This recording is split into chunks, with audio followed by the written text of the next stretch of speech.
yesterday you did some math problems and you were doing a great job on them.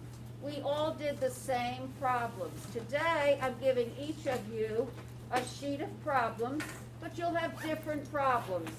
You might have this one about the owls, Carly, and then somebody else might have a problem about snowmen. So you'll have different problems. How will you know how to read it? There's a picture of the important word. I can help you with the other words. I can't come around and help you if everybody's calling out at the same time. So you're just going to raise your hand if you need help reading the words. Because we're doing those problem-solving steps.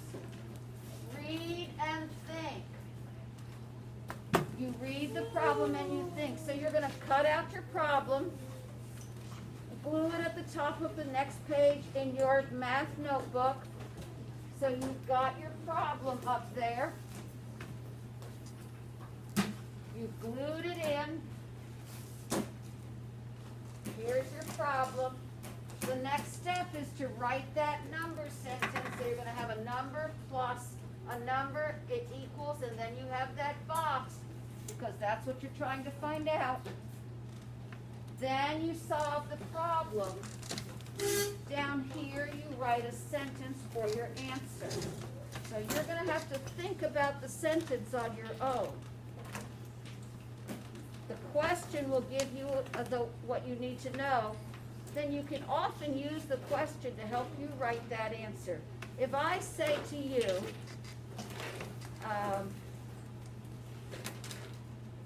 was it sunny this week? What would your answer be? Yes. Yes, what? Yes, I had French fries for lunch? No. Now you need to tell me what you're answering. Yes, Mrs. Meyer, it was sunny this week. So you need to write it in a sentence that lets you know what you're talking about. If you just write a number down there, I won't know what that number means.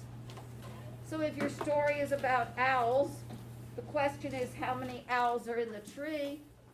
I need to know there are this number of owls in the tree.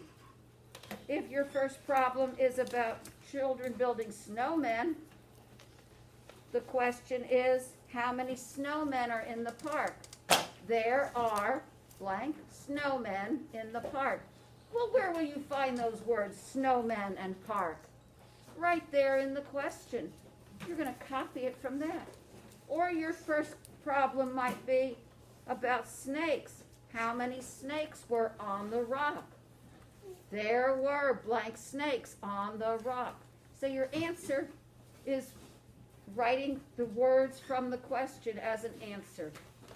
How are you going to solve the problem? You're going to get to use these strategies. What are some of the strategies that you used yesterday? We used counting on your fingers. And some of you showed me your hand in the book. That was great. Maybe you used counting on. You put a number in your head and you counted on. Maybe you drew a picture or used dots for that picture. Those are some strategies that I saw. You're all writing a number sentence because you're all ready to do that. Okay? You're writing the number sentence with your box, solving the problem using a strategy. Now I want to mention that using the part whole map is not really a strategy, it's just a way to organize your picture. So you don't have to draw a part whole map in order to draw dots and count them. Okay? So the strategy, if you're using a part whole, the strategy is drawing a picture because you're really drawing dots to represent those numbers. Does everybody understand what you're going to do? Yeah. You're each going to have 4 problems. You do not have to get all of them done today. Cut out the first one at the top, glue it in, work that problem. If you have time, you can do the next one.